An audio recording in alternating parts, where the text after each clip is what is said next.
तो भी क्योंकि हरियाणा सरकार की ओर से ये कदम सब होने हैं, मैं मुख्यमंत्री से बात करूंगा और बात करके उचित कोई ना कोई, क्योंकि विनय नरवाल का नाम अमर रहे, उनके नाम से करनाल में जो भी कोई घोषणाएं करनी होंगी वो हम बाद में करेंगे, क्योंकि अभी परिवार एक प्रकार से जो इस समय 10 दिन का 12 दिन का जो भी शोक का कार्यकाल है, उस कार्यकाल के समाप्त होने के बाद इन सारी चीज़ों पर विचार करके कुछ लोग वहाँ पर फंसे हुए हैं श्रीनगर में, कुछ लोग श्रीनगर में फंसे हुए हैं, उनकी मांग है कि हमें वहाँ से निकाला जाए स्पेशल फ्लाइट के जरिए। टिकटों के रेट 35-35 हज़ार रुपये हो गए। कल लाइव इंटरव्यू हुआ है श्रीनगर से। कल रात्रि को हमारे जो उड्डयन मंत्री नायडू जी, राममोहन नायडू जी ने मीटिंग ली है सभी अधिकारियों की, और उनको चेता दिया गया है कि इस अवसर का कोई एयरलाइंस लाभ न उठाए। जो सामान्य किराया है उसी किराए से उन लोगों को वापस दिल्ली और मुंबई के लिए स्पेशल फ़्लाइट्स एयर इंडिया की भी 2 तय कर दी गई हैं, और ऐसे ही 2 दूसरी प्राइवेट एयरलाइंस की उन्होंने भी, शायद इंडिगो है या कौन सी, उन्होंने भी तय कर दी हैं। और भी आवश्यकता होगी तो स्पेयर एरोप्लेन्स उनको खड़ा किया गया है, ताकि जितनी जितनी आवश्यकता होगी उन लोगों को वहाँ से इवैक्यूएट करने की जो बात आएगी वो ज़रूर करेंगे। फिर भी शांति बहाल हो और टूरिज़्म के नाते से लोगों का कॉन्फिडेंस बढ़े, इस नाते से भी काम साथ साथ शुरू कर दिए गए। शहीद राजनीति कर रहे हैं सर, रॉबर्ट वाड्रा का बयान बड़ी दुर्भावना, यानी एक प्रकार की एक दुर्भाग्य की बात है कि जो नाम आप ले रहे हैं, उन्होंने जिस प्रकार से इस घटना को रंग दिया है, वो कम्युनल रंग देने की जो बात पाकिस्तान के लोग कर रहे हैं, टेररिस्ट कर रहे हैं, इसी प्रकार की कम्युनलिज्म की बात अगर हमारे लोग नेता जो करेंगे तो वो भी एक दुर्भाग्य की बात है। इसको नहीं करना चाहिए, समझना चाहिए। वैसे तो अब तक जो घटनाक्रम हुआ है उसको सब लोग समझ चुके होंगे, फिर भी उनको सद्बुद्धि आए, इतनी ही बात कह सकते। बेटी ने कहा कि काफ़ी देर तक, 1 घंटे तक उनको कोई भी किसी तरह ने संभाला नहीं गया। देखिए वहाँ क्या घटनाक्रम हुआ क्या नहीं हुआ है, प्रत्यक्षदर्शी तो स्वयं है।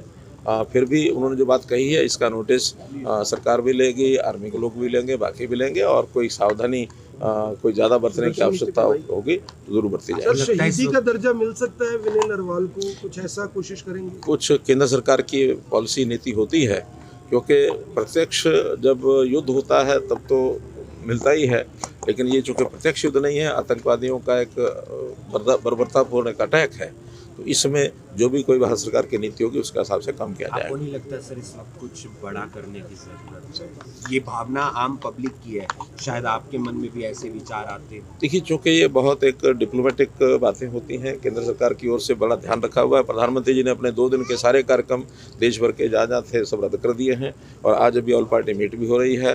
कल कैबिनेट कमेटी ऑन सिक्योरिटीज़ में जो बात बताने लायक है वो सब बता दी गई है। अन्य कुछ विषय ऐसे होते हैं जो हमें और आपको इस समय चर्चा करने के बजाय इंतजार करना चाहिए कि कौन सा सख्त स्टेप उठाया जा सकता है। सर, विनय जी की वाइफ के लिए बहुत ही दर्दनाक हादसे में विनय नरवाल की डेथ मित्रों, बहुत ही ये दुख, असहनीय दुख की बात है कि हमारा एक बहुत नौजवान होनहार देश का सैनिक लेफ्टिनेंट विनय नरवाल आतंकवादियों का शिकार हो गया, शहीद हो गया। जी सर। उनके परिवार के लोगों को मिलने का लिए मैं आज आया हूँ। स्वाभाविक है, हम सबको जब इतना कष्ट है, दुख है, मन में पीड़ा है, परिवार के लोगों को होना स्वाभाविक है। परिवार ने बहुत ही एक प्रकार से बड़े अरमान होते हैं कि बेटे को पाल पोस करके और एक अच्छे मुकाम पर उसको पहुंचाया है। देश की सेवा के लिए लंबे समय तक उसने सेवा करनी थी, लेकिन जिस प्रकार की घिनौनी हरकत हुई है, आतंकवादियों ने की है, इसकी मैं निंदा करता हूं, घोर निंदा करता हूं। और साथ ही और जो 25 लोग उनके साथ मारे गए हैं, एक नागरिक नेपाल के भी हैं। मैं कल नेपाल में था तो नेपाल के प्राइम मिनिस्टर को मिलकर के भी मैंने सांत्वना व्यक्त की।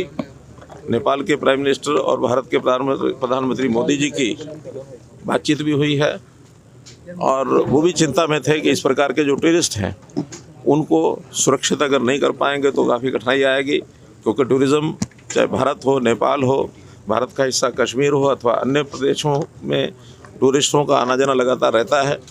कल मैं नेपाल में था तो वहाँ भी बड़ी संख्या में जो इधर से धार्मिक यात्रा पर और टूरिज़्म पर भारत के लोग जाते हैं उनसे भी मिलना हुआ था, ये घटना हम सब के लिए चिंता की बात है। प्रधानमंत्री जी विदेश गए हुए थे, उन्होंने तुरंत अपना दौरा रद्द करके और वापस आए। कल दिन भर बैठकें चली, आपसी बातचीत हुई और कल कैबिनेट की जो सिक्योरिटी कमेटी है, कैबिनेट कमेटी ऑन सिक्योरिटी, उनकी मीटिंग हुई है। और जो पाकिस्तान के खिलाफ जिस प्रकार के वहाँ कदम उठाए गए हैं हमारे एक्सटर्नल अफेयर मिनिस्ट्री ने, बहुत सख्त कदम हैं, इनको कोई बहुत हल्के से न ले।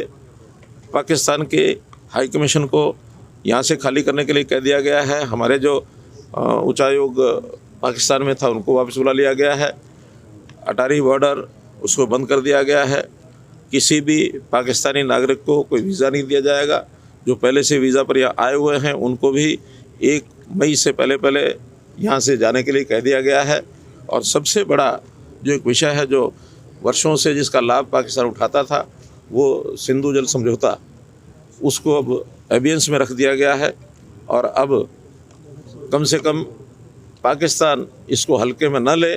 और अगर पाकिस्तान ने अभी भी इस प्रकार की कोई गतिविधि का कोई संकेत दिया तो फिर पाकिस्तान का मैं समझता हूँ उसको भारी एक नुकसान, ऐसा भारी खामियाजा भुगतना पड़ेगा।